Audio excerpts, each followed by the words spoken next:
Okay, welcome. Hi. We're the Westworld panel. We're going to be talking about the TV show Westworld in relationship to the One Book, One College, I, Robot. My name is Carrie Millsap-Spears. I teach composition and literature, and I'm going to be the moderator for today. I'm going to let all the panelists introduce themselves, and then we're going to get started. My name is Dr. Laura Lawson-Collins, and I'm a psychologist. I teach social psychology and developmental psychology. I'm Sandra Beauchamp. I'm Associate Professor of Communications and Literature at Moraine Valley. Okay, Dr. Amani Wazwaz, and I teach composition, African American literature, and non-Western literature. Dr. Randy Connor, I teach humanities of different sorts, and I write books. Okay, well, I hope you enjoy what we're going to be talking about today. We're going to try to set the scene a little bit for you in case you haven't seen the television show Westworld. It is on HBO, has 2 seasons. It's going to be coming back for a 3rd season very soon. I will tell you, if you've not seen it and you want to try it, just be aware it can be a little bit upsetting. It's pretty violent. So I just want to throw that out there. Not that it doesn't stop me from watching it, but I just want to give you fair warning. We aren't going to show any of that here.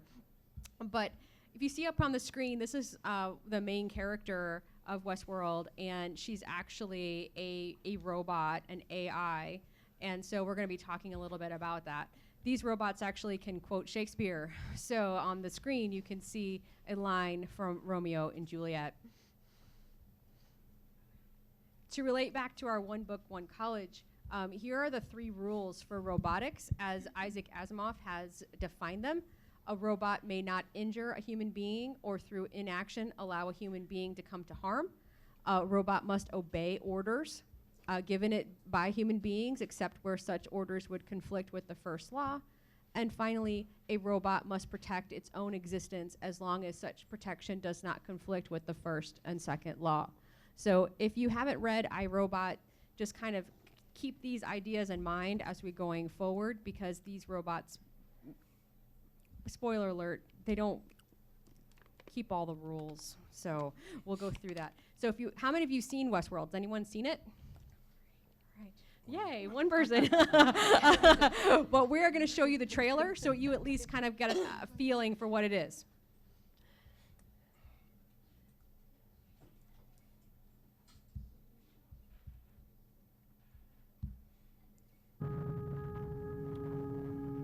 Came back. You know, if I could stay right here with you, I would.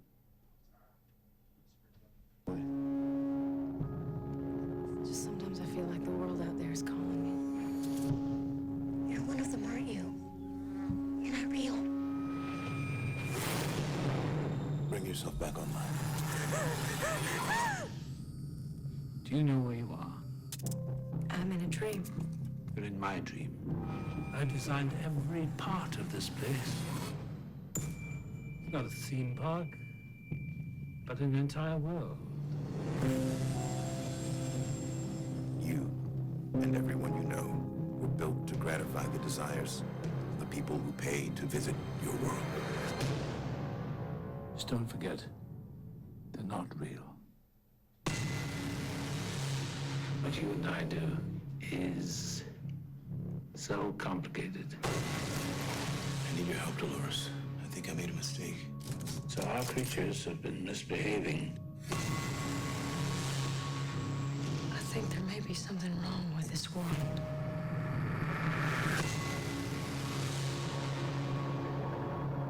No choice you ever made was your own.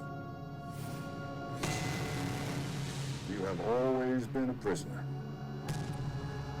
What if I told you I'm here to set you free?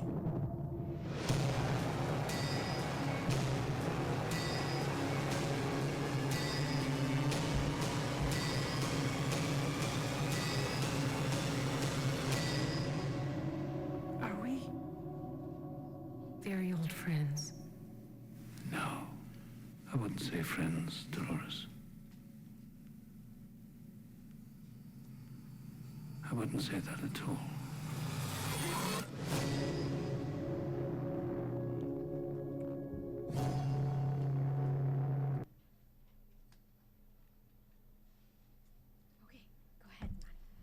Okay, everybody, I would like to begin by saying this. As Professor Millsap-Spears was saying, the show does contain unpleasant and disturbing scenes. Westworld is an amusement park. The realm of Westworld is a world where people go so that they could do whatever they want to these humanoid robots. They can kill them. They can sexually exploit them.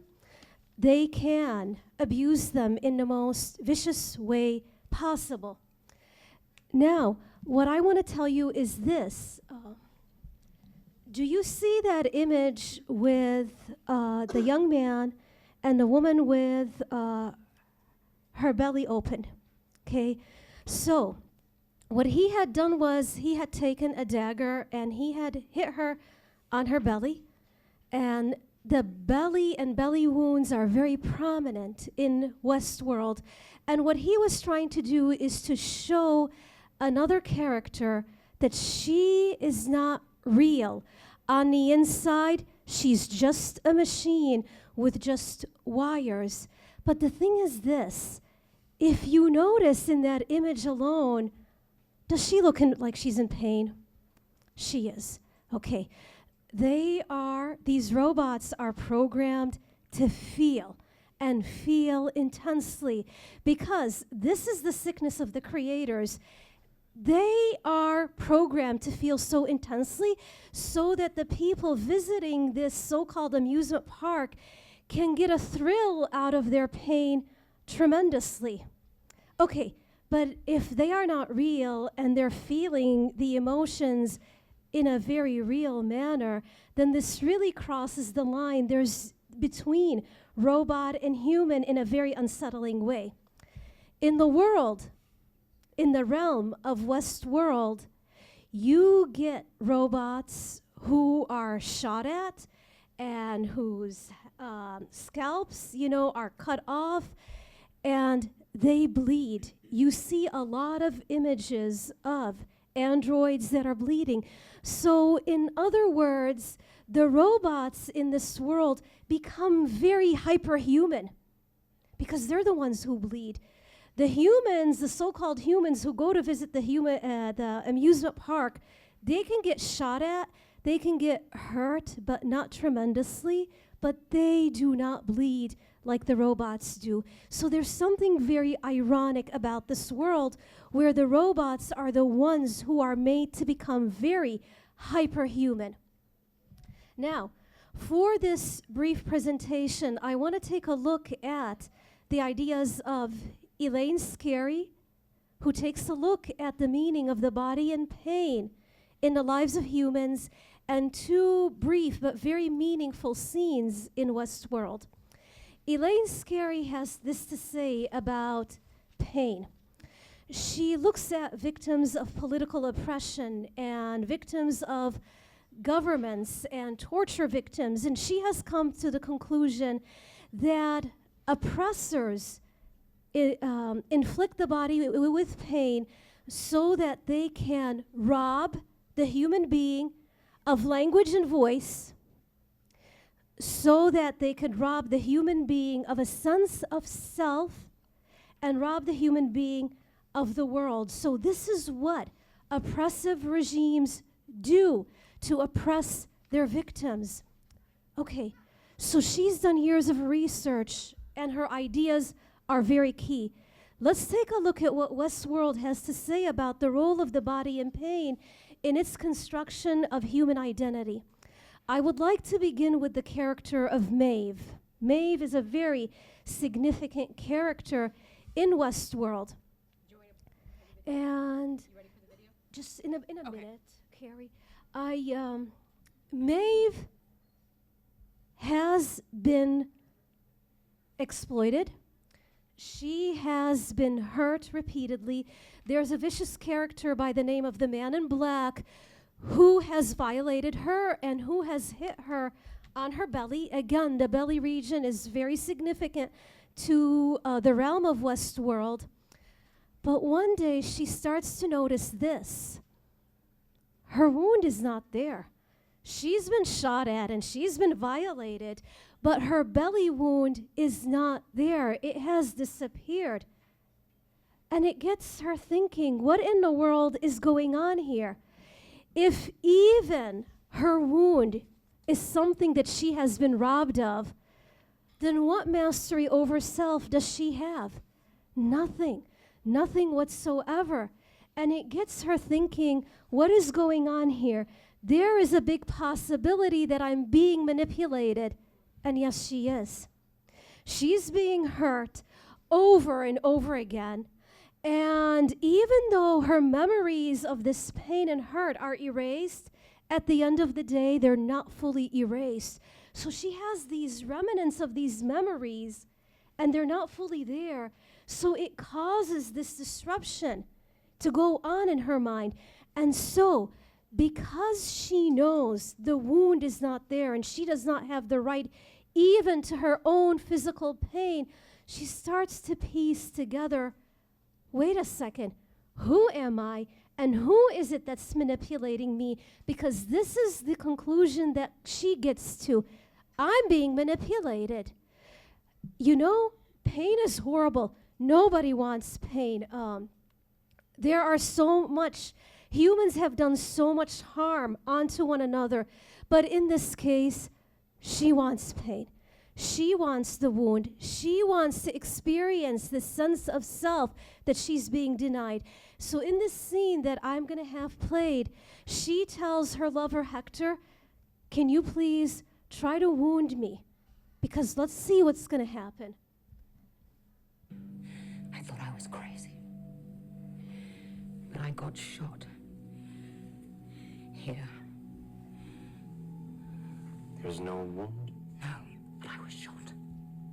And this was standing over me, and then it was as if it never happened. I want you to cut me right there.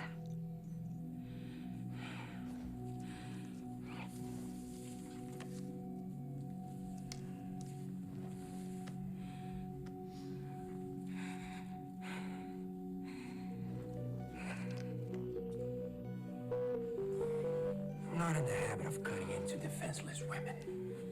Some big bad outlaw. The Dreamwalker said there was someone could see them. It's a blessing from God A blessing.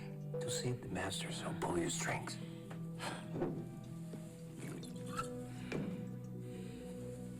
They don't know what they're talking about. Okay. She wants him to wound her. She wants to feel that there is a sense of self that she can hold on to. A few seconds later after this scene, she and Hector discover there is a bullet inside of her that has not been removed. And this begins for her the process to unravel that she is being manipulated. And from this knowledge, she goes on, she creates a greater voice for herself and a greater sense of understanding. But she knows she is limited. This is not freedom. This realm of Westworld is not all about joy. It's coming to the realization that human beings / very much human beings, robots, are very much limited. Now, her story is also mirrored in another story with another main character by the name of Dolores. Dolores is also, she's also hit on the belly. She's also violated in unbelievable ways. And her wounds are constantly washed over, her memory almost erased, and she's made to start over again. But she does start to remember. And the memories are not all complete, but she wants to put them together, and she cannot handle it. So she gets this hopeful sign when, Carrie, can I go to that other slide? Okay. Yeah. Do you see all the way at the end? She starts feeling, her inner self tells her that she is unraveling. So she sees this little string on her wrist, and she starts opening up this wound. And she, in other words, she wounds herself. And her body in pain, the pain that she inflicts on herself, is a blessing because now it gives her something concrete. This pain that she is feeling in her mind, in her heart, now she has it, she can see it in the image of the wound that's on her wrist. So it's like, it's a bleak joy. It's like, okay, this is amazing. Her life is a mess. Now she has concrete evidence that it is a mess and it is in front of her, and she is a very limited human being. A few minutes after this, when she realizes that she is indeed unraveling and her body does show a testament that she is unraveling, what happens to her? Throughout the show, she's made to be this beautiful damsel in distress. She's supposed to be protected, but men take advantage of her left and right. She is programmed to constantly be obedient, but with the evidence that her body tells her that she's not okay, that she is indeed unraveling, what happens follows exactly what Elaine Scarry outlines in her book, The Body in Pain, which is this: to get out of an oppressive situation, you gotta imagine yourself in a different light, in an empowered place. And this is what she does. She imagines herself as somebody who's very strong, and she picks up the gun. And she actually defends the man who is with her. The wound starts to show the creation of her consciousness. You're familiar with the story of Prometheus, right? Okay. I talked about it in class 2 weeks ago. All right, I'll recap. So Prometheus was this god who stole the fire of knowledge from the gods, and he gave them to regular clay people. Do you remember? Okay. And who gave them to the clay people, and because of that, he was forever wounded. Forever. Forever. There was a wound, and it would be regenerated, and he would start over again.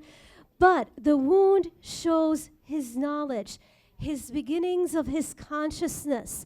He paid the price for it, and the rest of humanity now has consciousness. For Dolores and for Maeve, for the other woman, Dolores can now carry her wound with her, and she has this consciousness. In the end, she kills her little god, the person who keeps manipulating her, and she's freed from this false fatherly figure. And it's not a complete story. It continues. The bleakness continues. Well, I just had a quick question.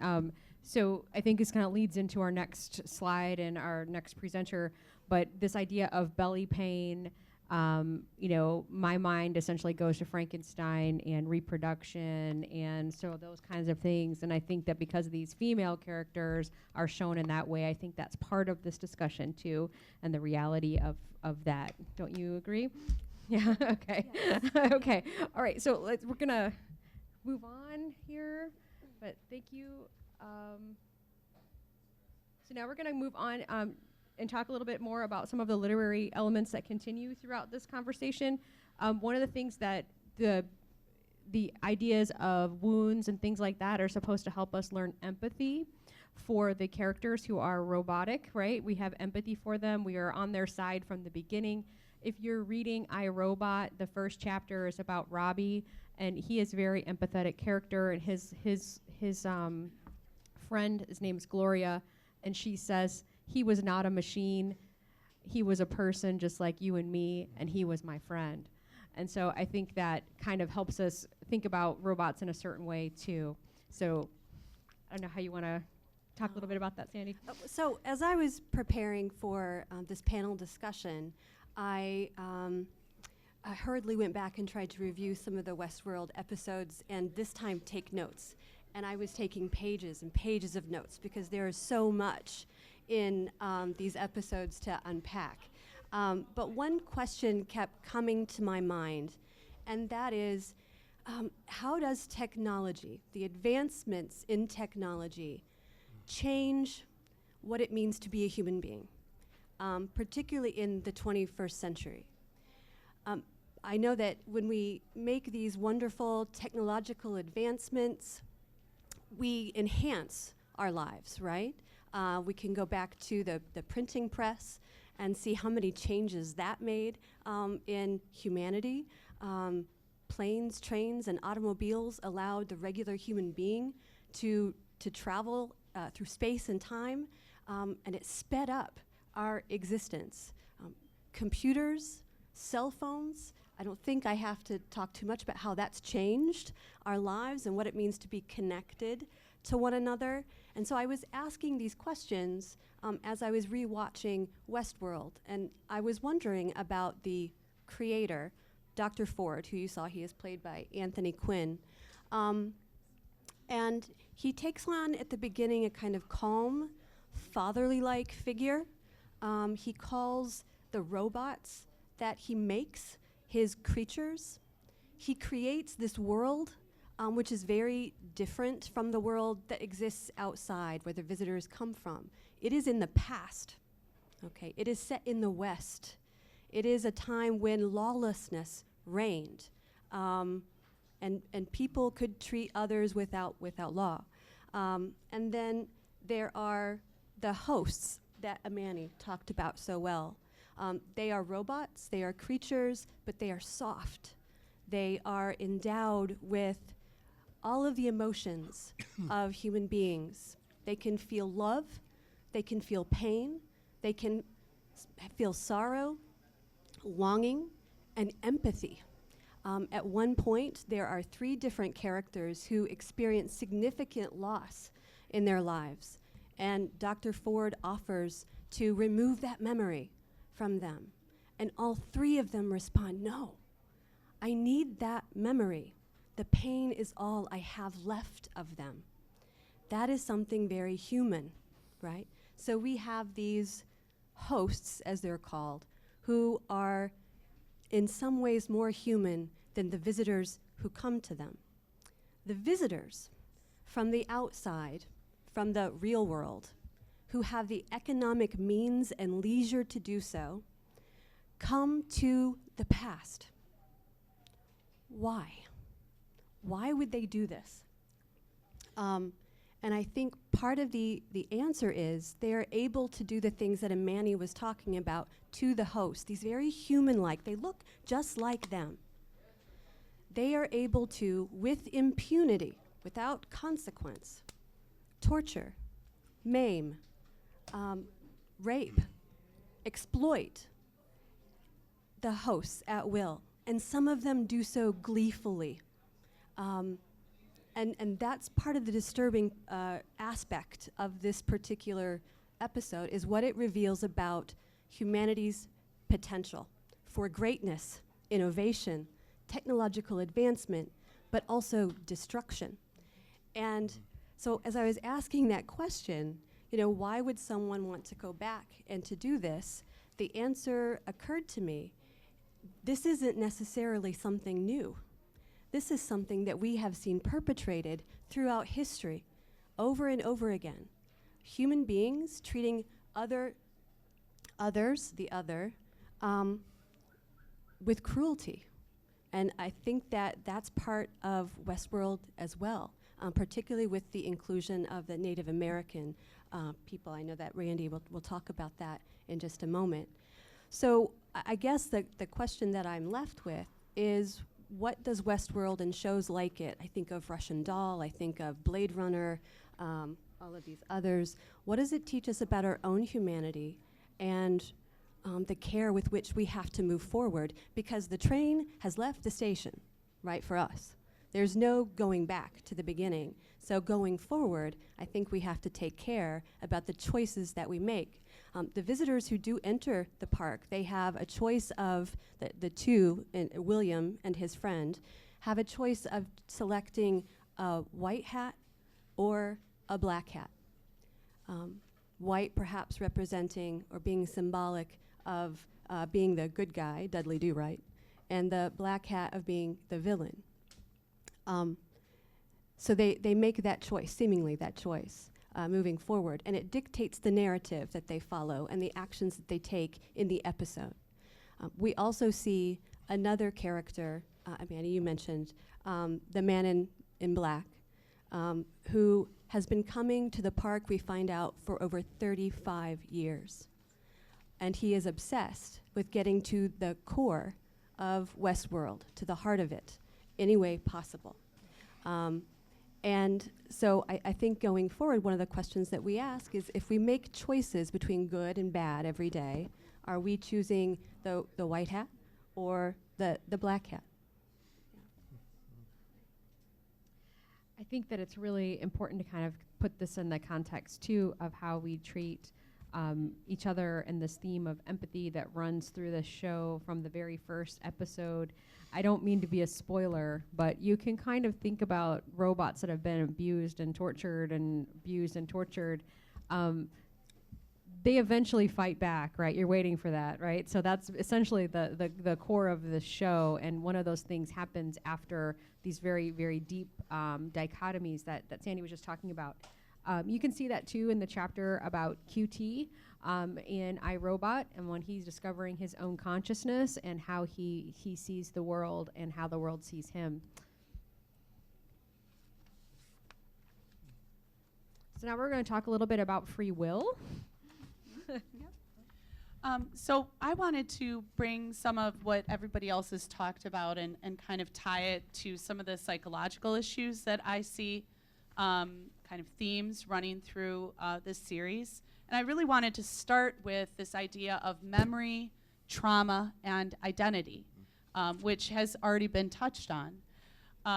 In Westworld, the robots all have a cornerstone to their identity. And the cornerstone to their identity is always a traumatic event. And I just wanted everybody to think about how does that translate into us, into real humans? And I'd like you guys to think about your identity and how you define yourselves. And are there any significant events that help to define who you are? And a lot of times people come back to traumatic memories. So as much as we often we feel like we want to erase those memories, they're a key part to our identity, and it turns out they are a key part to the robot's identity.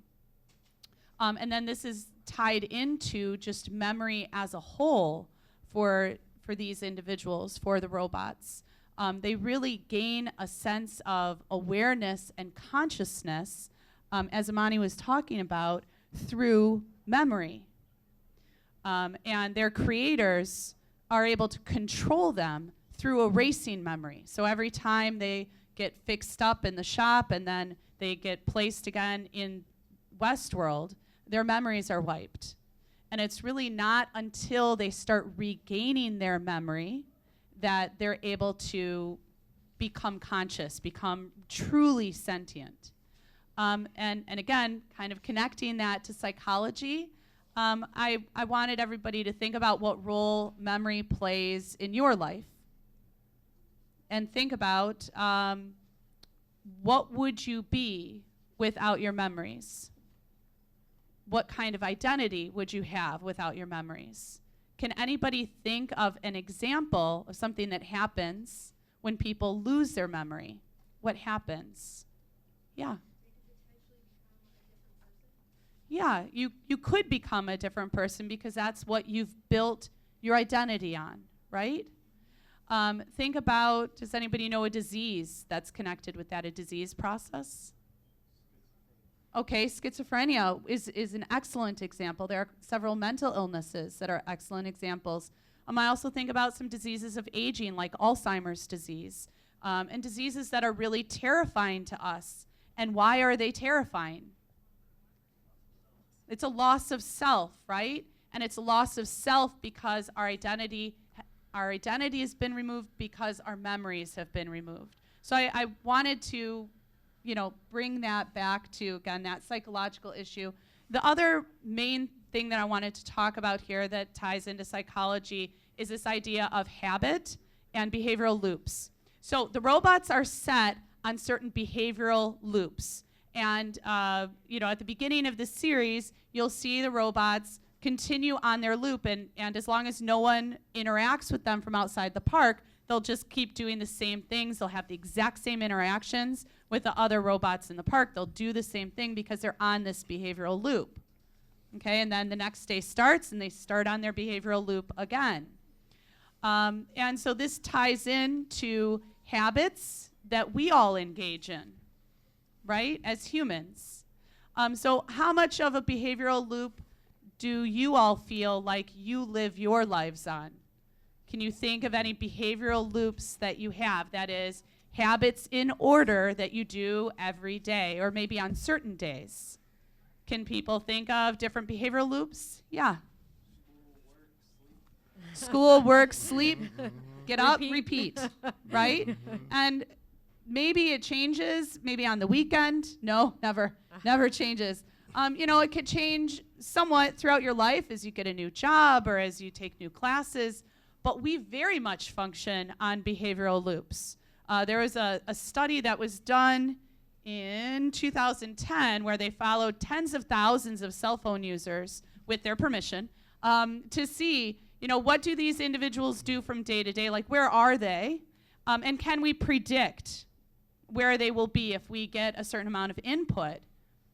Any guesses to how predictable the average person is in where they are day to day?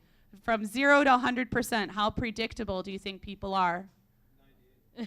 You're very close. It was 93%. We are 93% predictable, and the least predictable person was 80% predictable. The least predictable person was 80% predictable. So if that's the case, what I want you to think about is, do we live in behavioral loops? Do we live just based on habits? And to what degree do we have free will or personal control over the decisions that we make? In season 2, I don't want to spoil anything if anybody ends up watching it, but in season 2, they deal with the issue of free will quite a bit. And, one of the conclusions that they're kind of dancing around is, do humans even have free will? Or are we just stuck eternally on these predictable loops?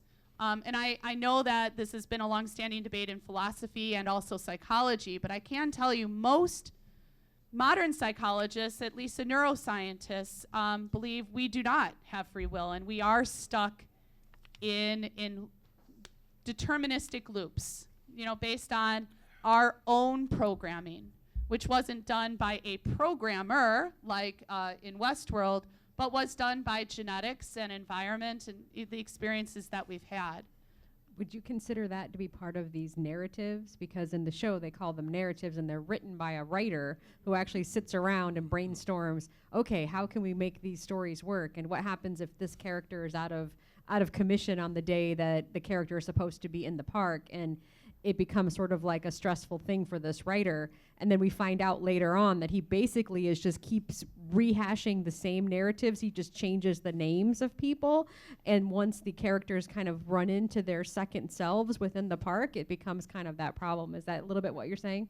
Yeah, absolutely. And also, when we think about in real life, what runs our narratives is not only, again, genetics and our identity and who we see ourselves as, but also our social norms and our culture run our narratives, right? For sure.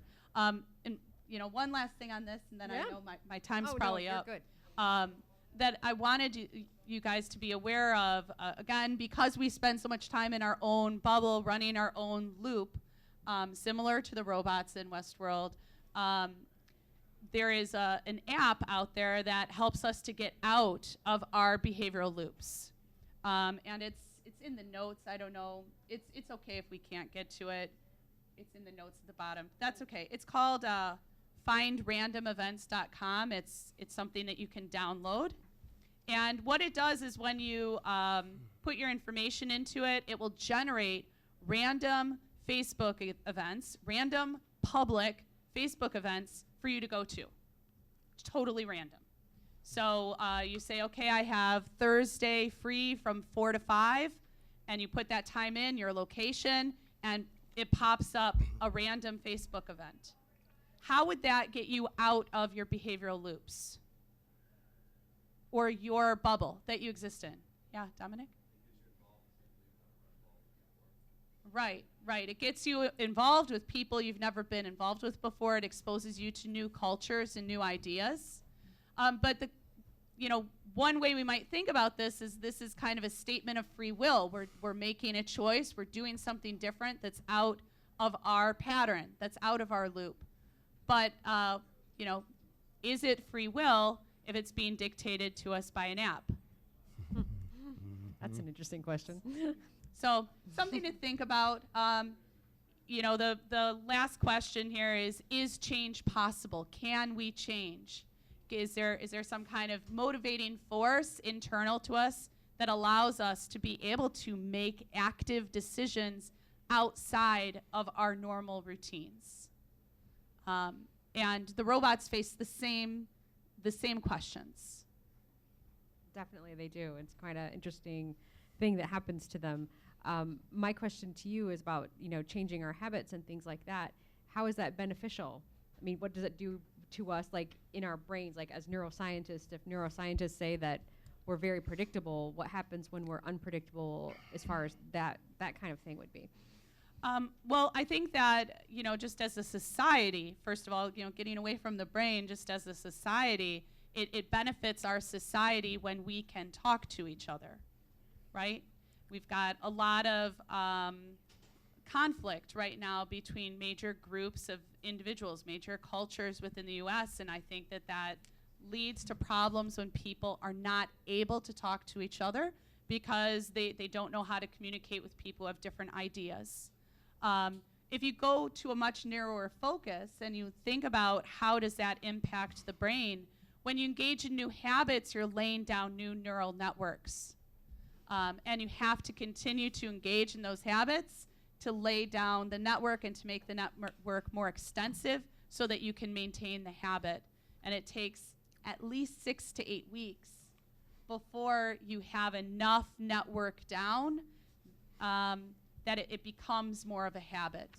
Well, neural networks kind of sounds like robots, right? Yes. I mean, so Absolutely. we're talking about these things that kind of very much create this sort of idea of empathy between the humans and the robots in this show, in the book One College, other TV shows from Battlestar Galactica, Blade Runner. We've talked about that a little bit. You would see it in a lot of ways, but this idea that maybe there's not that much difference between machine and human. Are we machines of a different kind? There is another question. And as a Star Trek fan, I can tell you that happens in Star Trek Next Generation Season 2 episode Measure of a Man. So you can check that out. All right. We're going to move on and talk a little bit about some colonial issues and other, there we go, discussions. Randy's going to lead us on that. I apologize, but so I don't go off on tangents, which I tend to do. I tend to be like the caterpillar in Alice in Wonderland. I'm going to read mine, okay? All right, so in the episode called Kiksuya, which means to remember, a peaceful, loving, indigenous American man who loves an indigenous woman, another AI named Kohana, tries to protect Maeve, who you've already heard about, a mother of African heritage, and her daughter against the evil man in black, whom you've also heard about. But he fails, with the man in black eventually shooting and attempting to kill Maeve. Akachita decides to protect Maeve's daughter and to treat her as family. Both Akachita and Maeve's daughter begin to remember other narratives they've been programmed with, something that's not supposed to happen. Akachita compares these narratives to past lives. According to AI experts, and you just mentioned that, memory or remembering is a vital attribute of consciousness. For the hosts, that is the AIs of Westworld, the leaders and technicians of the Delos Corporation, who have designed and now redesign and decommission hosts, humans are to be feared, perhaps even more than violent guests. If we accept that Indigenous Americans should play a role in Westworld, we need to consider what our actions in deploying them might signal. For example, one could make the argument that by having Indigenous Americans in the park, we are acknowledging the importance of cultural diversity in society. On the other hand, can we include Indigenous American AIs without enacting a form of cultural appropriation, or rather misappropriation? Of course, there is nothing new about the cultural misappropriation of Indigenous American cultures. From Boy Scout to dressing in stereotypical Indigenous attire and performing what they imagine to be Indigenous rituals in the early 1900s, to automobiles like the Pontiac and the Jeep Cherokee, named after Indigenous leaders and tribes, to the naming of sports teams with slang terms for Indigenous Americans like Redskins, to Big Chief tablets, to the no longer standing Indian village of Disneyland with its living Native American performers rather than the costumed fantasy characters of other lands, and restrooms for squaws and braves, to the appropriation of the Ojibwa dream catchers from the 1980s onward, with many being manufactured in Japan and China, with no profits going to Indigenous Americans and likely to possess no spiritual power. Akachita's loving, peaceful nature is determined to be boring by those now leading the Delos Corporation. After he is taken from his home to an operating table, a manager tells a technician that Akachita needs to be redesigned.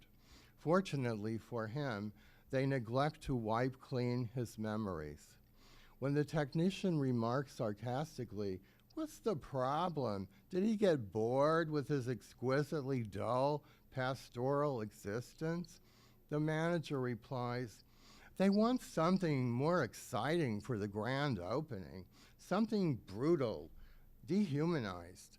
They probably want the guests to feel better when they're kicking his ass." Most of the guests take on a role, and we've heard this, similar to that of colonists or colonialists, while the hosts are relegated to the position of the colonized. After all, they're confined to the park, which we might compare today to persons, including children, of Indigenous American heritage who are imprisoned in cages at our border. At worst, some of the guests treat the hosts as if they are slaves. They feel comfortable in doing so because they have convinced themselves that AIs are things and not persons.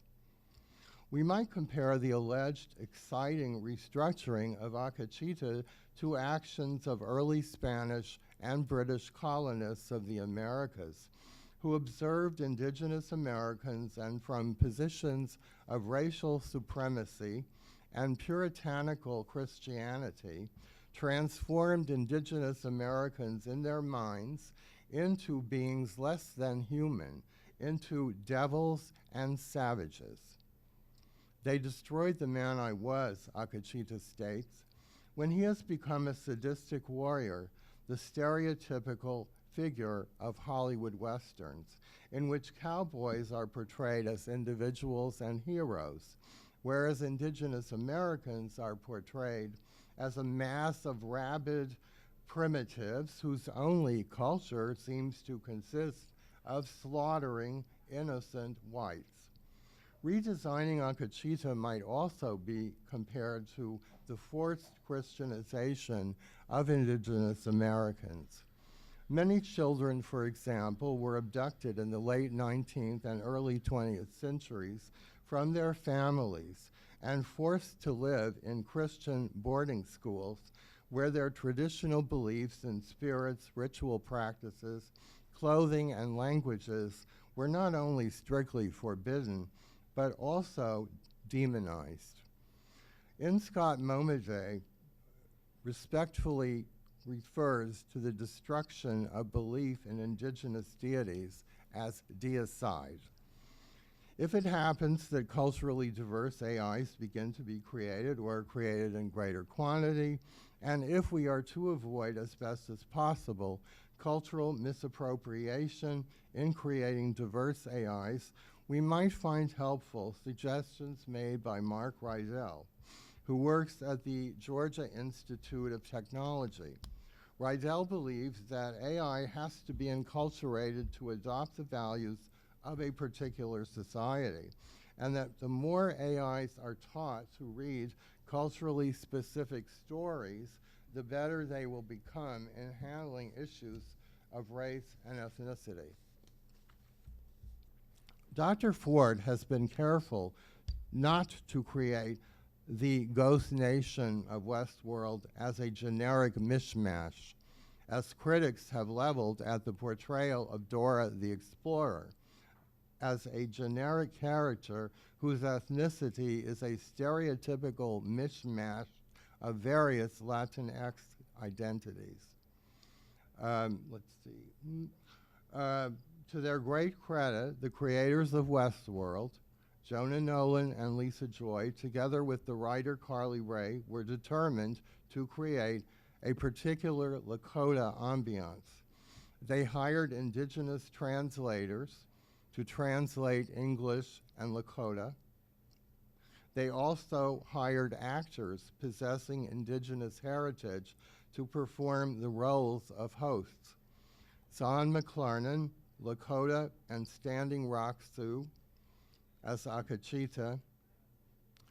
Kohana, played by Julia Jones, Choctaw and Chickasaw, and Irene Bedard, whose heritage includes Inuit, Cree, and Metis, as the older wise woman of Akachita's people. Bedard, incidentally celebrated for her performance in Smoke Signals, was the artist's model for and voiced the character of Disney's Pocahontas. Thus, together with the show's creators, translators, writers, and actors, represented by the wily, contradictory Dr. Ford, did their best to construct a particular indigenous culture for the AIs, the hosts of Ghost Nation, to carry out. Can we hope, and how might we ensure that if indigenous American AIs are created in the future, their creators will be as culturally sensitive to the creator as the creators of Westworld? Or must we be concerned that they will express the so-called exciting stereotypes of the colonial mind of Hollywood? Decommissioning of AIs is also practiced by the Delos Corporation. When the managers decide that an AI host has outlived its purpose, they are stripped of both clothing and identity, together with whatever memories they might have accumulated. In the show, the place where the decommissioned AIs are housed is depicted as an underworld, and the AIs themselves are depicted as the dead. In the case of indigenous Americans, as when Akachita searches for and finds his beloved Kohana there, it is as if Orpheus has found Eurydice among the dead and is duly devastated. It is not difficult in regard to the indigenous Americans to compare this depiction of decommissioning metaphorically to the genocide of the native peoples. Still, there is hope. Not only has Ford included curiosity in the programming of Akachita, but also Akachita has found the symbol of the labyrinth, or maze, which triggers, like the pillar, for any of you who have seen 2001, you probably have to be my age, unless you're a film buff, his memories of other lifetimes. Moreover, he learns from a guest who's gone mad in the desert heat that Westworld is the wrong world, that there is another world, This encourages Akachita to search for the valley beyond that may bring his and his people's salvation. At the episode's end, we learn that the loving, peaceful Akachita has fully returned. He will not participate in the violent revolution that is now taking place between AIs and humans, but instead will search for the other world beyond the bounds of Westworld. We also learn that throughout the episode, he has been communicating with Maeve, who lies on an operating table, left in a bloody dress, as if she has been left to die, but is in fact conscious and even directing the actions of the other AIs. Akachita tells her that he will always protect her daughter and hopes that she will someday soon meet up with them in the valley beyond. That's really, you have some really interesting insights there, Randy. I had a question for you about the maze. So in the show, the image of the maze, you see it on the screen right there where he's carving it into the rock. The image of the maze actually appears at the base of the scalp of when the man in black will scalp the host, to see the image of the maze in the scalps. So my question to you is with regard to the Native American imagery, do you think that it's problematic using that sort of stereotypes that all Native Americans would be scalping people to have the scalp have the place where the maze is? Well, from what I understand, the Puritans actually scalped the Native Americans. But I mean, like in popular so culture, yes, yeah. I do think that's a problem, yes. Yeah, so it's and then it happens to all hosts, though, not just Native American hosts. Right. So do you think there's a reason why the producers and writers have chosen that, or do you think it's just part of the story, or? I think it might have to do, I'm just guessing here, but I think it might have to do with the idea that the brain is the center of consciousness. And so placing a symbol like that in the head of these AIs might, I don't know, assist them, again, like the pillar in 2001, bringing them to some sort of consciousness. I agree. I think it's kind of interesting, and it's kind of the most shocking scene in the first episode when you first see that. In my opinion, it's definitely there. I had one other question for you, too, about the notion of, you talk a lot about colonialism and post-colonialism. Mm-hmm. Do you think posthumanism also falls into this category as well? Do you want, I don't know if you want to speak to that, or if Amani wants to speak to it. Yeah, Do you want to talk about posthumanism? Do you want to, Sandy? Oh, I bet, could you ask me the question? Yeah. How do you think posthumanism, we talked a little bit about post-colonialism, and what do you think about posthumanism in this context? Right. Well, I think that one of the things that I was investigating was about how technology changes what it means to be a human being. And there's an idea that, I don't know, how many of you have ever, with regard to the car, how many of you have ever started out from point A to arrive at point B, and you're driving, and you get to point B, and you have no idea really how you got there? Yeah. Your hands were on the wheel. Your feet were on the tongue levers of the car. And unless you were taking a new route to work, you were on a loop, right? You kind of just were somewhere else. You were listening to the news or music, or you were somewhere else in your head, and you're letting the car do the job. The car becomes a part of who we are. The phone, I think, is also something else that has become a part of us. How do you feel when you think you have lost your phone? Or you've dropped it on the pavement, right? That phone contains everything. Do you know the number of the person that you really care about? If you lost your phone, could you call them? Or do you, yeah. So, I mean, we rely on this as like our second brain. So there's discussion about what it means moving forward in the 21st century. Are we giving up a part of what it means to be human to become part computer? And we see in Westworld that with regard to the hosts, they often emulate more human behavior, or humane behavior, I should say, than the people who come to visit them and to inflict harm on them. So I think we are in an age of posthumanism. Absolutely. It's just really interesting because the laws of robotics, like if we go back to those for a second, the robot is not supposed to hurt a human. They must obey the humans, and they can only protect themselves if it's not hurting, if it's not violating the first two laws. So obviously these hosts are set up for failure and they're never going to be able to live up to those laws of robotics because the humans go there to hurt them, and if they ever try to protect themselves, then they are breaking the laws. In the show, the hosts cannot hurt the humans.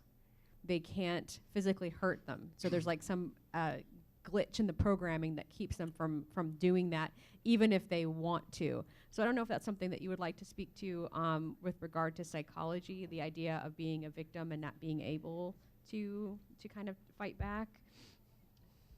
Well, what you were talking about, it actually triggered something else in my mind there. That roboticists today, at least my understanding, is that they suggest that would be impossible to program in to AI, and that the current AI that we have certainly doesn't follow those rules. So I do think that it's interesting that iRobot, which was written, 1950, had this kind of vision that we would be able to do this potentially, and that it would protect us. There are no such protections. But certainly, what you talk about with, say, between people when someone gets hurt, it often is very difficult to fight back against the person who is the aggressor. So if we think about abusive relationships, oftentimes the person who's a victim in that relationship, for multiple reasons. There are societal reasons, and again, there are habitual reasons, like habits. There are patterns that we learn from those around us, from our parents, or again, from our culture about the ways we're supposed to behave in relationships, and those hold us in place. Those hold us in a place where we have a very difficult time fighting back. When you know people who, I don't know if any of you know someone who's in an abusive relationship or you've experienced it yourself, and I think a lot of times there's judgment from the outside, why doesn't that person just leave? There's so many factors that hold that person in place and that make it extraordinarily difficult to change the behavior, even though from the outside it seems very easy. And I think that loops back around to the whole discussion of free will and the degree to which we really we have choice. And you brought up earlier on whether or not those neural networks are the same as, potentially the robots in Westworld. And I think, again, I can't speak for all neuroscientists, but I think most would agree that, yeah, it's the same thing. There's no essential difference, that we are programmed by our genes, and we're programmed by our environment, the experiences that we've had, the way we've been treated in the past, and that we can't intentionally move beyond that programming. There are choices that are given by our programming, but we can't move beyond that programming. The robots in Westworld are programmed by actual programmers whose job it is to do that, but it's same result, that their choices are constrained by the programming itself. Absolutely, absolutely. Carrie, could I make a couple of comments? Yes. Brief comments. One is, I learned recently there is a Russian-American neuroscientist. His name is Leonid Moros. He's discovered, this may sound very odd coming from, Westworld or whatever, that the neurotransmitters of tiny sea creatures called ctenophores that look like jellyfish but are not jellyfish contain none of the chemicals like serotonin, for example, that are found in every other animal, including us. He argues that ctenophores developed along a completely different evolutionary path and states there's more than one way to make a brain. And I think that's interesting in terms of what AIs might, develop. And also this, that when I saw Dolores, especially, the character of Dolores, and what happens to her from being the sort of what I call the docile Dolores to the revolutionary Dolores, spoiler alert, it reminded me of Ibsen's play A Doll's House. And in this play, the wife is treated like a child throughout the play. She's treated like a doll. The very last scene, it's the dead of winter. She has several children. She looks at her husband and she says, "This is it, I'm done." And she walks out the door into the snow, never to return. And I think it's important that, as much as, yes, we have these loops, I remember when I came out, for example, as a gay person, it was traumatic. It was really traumatic. I lost more than half of my friends, at least 90% of the male friends I had, because they were so homophobic. It was traumatic. It was very traumatic. And I think that trauma is what we see in Westworld sometimes. Maeve goes through a certain kind of trauma. Akachita certainly goes through trauma, and so on. And that trauma can bring on a revolutionary reaction, let's say. So. Yeah, that it brings on, again, a cornerstone, new cornerstones Yeah. to the personality. Again, though, bringing it back to free will, Right. that change, to what degree is that personally driven, or is that constrained by the trauma itself? Yeah. So that's a question. And then I just had one final thing before we open it up to the audience. Amani, you talk about the body in pain, and then Sandy was talking a little about posthumanism, and I was thinking about the science and technology angle, the idea that we now can have artificial hearts that are mechanical in some way, valves, and we can have an artificial knee or a hip joint or any other kinds of things. We are now being able to have technology embedded into our bodies. So I'm wondering if, Mani, you want to speak to this a little bit about this idea of the body now in pain in a new way, maybe? Do you see that at all? It's always going to be primitive.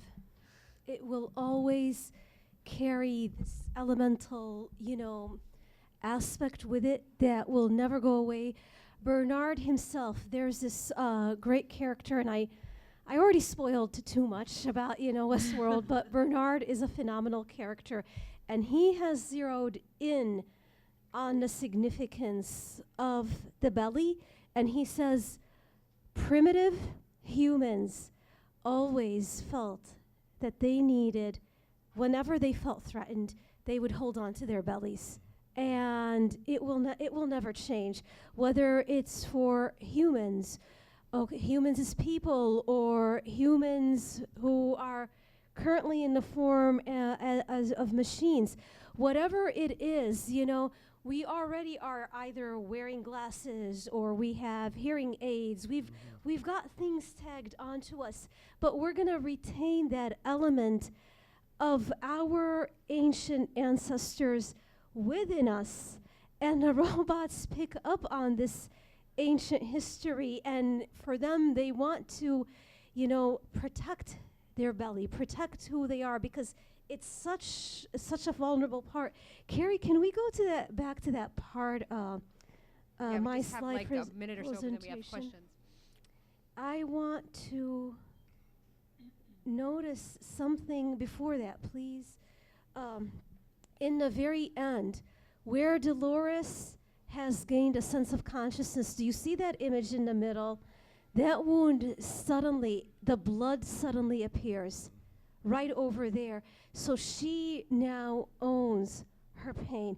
So whatever it is, whether on the inside she's all machine or all, soft, human flesh and bone, that wound will constantly mean something to her, and it doesn't matter whether we're completely machine or not. Okay, thank you. Well, that concludes our part. We would like to open this up to questions from the audience. And I can move a microphone around if anybody's got a question.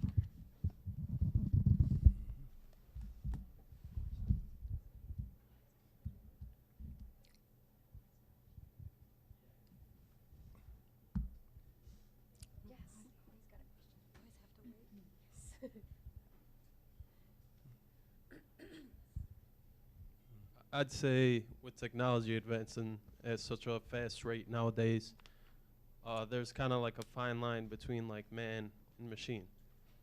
Is there any way for humans to differentiate themselves in the future from machines, and machines differentiating themselves from humans? Because in a sense, machines are now becoming more human than humans themselves. I think it would be unnecessary, Ali.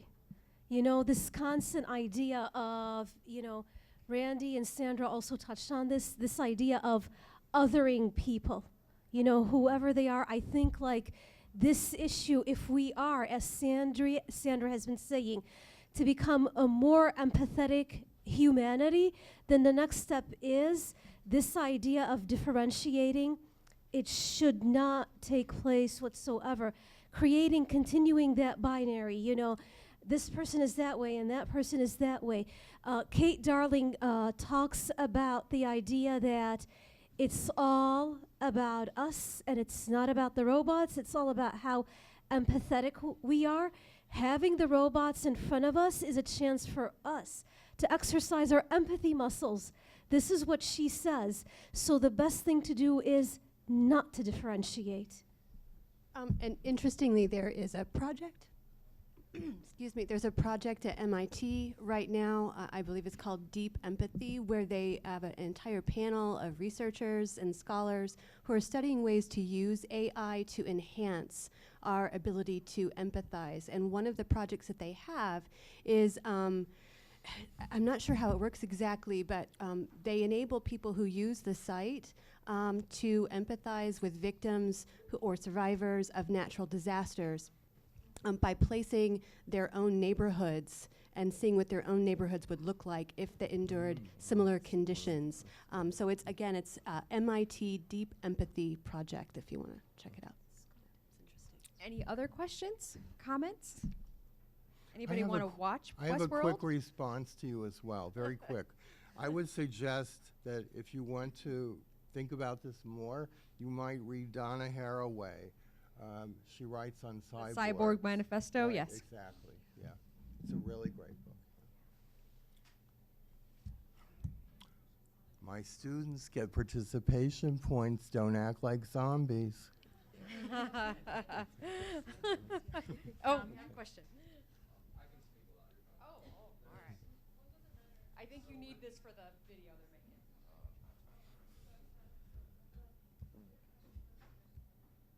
Within our world of AIs that we're coming to now, the installation of things into our brain, which makes like human mind first, do you foresee that as a real, maybe like futuristic thing? And is it going to follow the same path as this, or do you think it's completely different because this is a man-made machine rather than us installing things into us? So we're already installing things into us, and as other panelists have pointed out, but we are also installing things into our brains. So it's not the average person who's getting like an upgrade at this point, but I don't think that that's going to be too far off. You know, my guess, based on estimates that I've read about and heard about, maybe 20 years. But there absolutely are things that are implanted that are helping people with mood, helping people with movement, helping people with specific mental illness like OCD. And people have a little remote control that they can turn up or turn down their brain stimulation in certain regions in the brain to help them manage, again, different symptoms. So we could link up with some videos, some pretty amazing videos that demonstrate what happens when you turn it up versus down.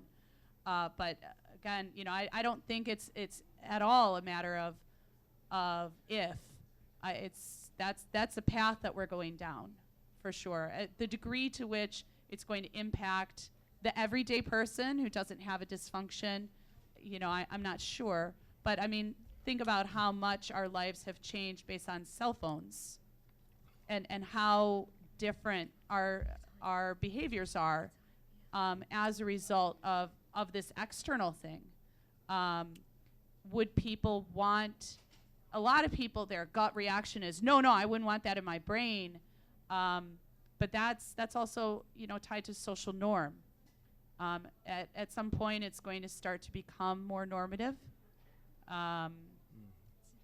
So again, at what point will that become more commonplace for the everyday person? I'm not sure, but I think it will happen at some point. All right, we are out of time, but I hope that you have a wonderful day, and thank you so much for coming to our panel.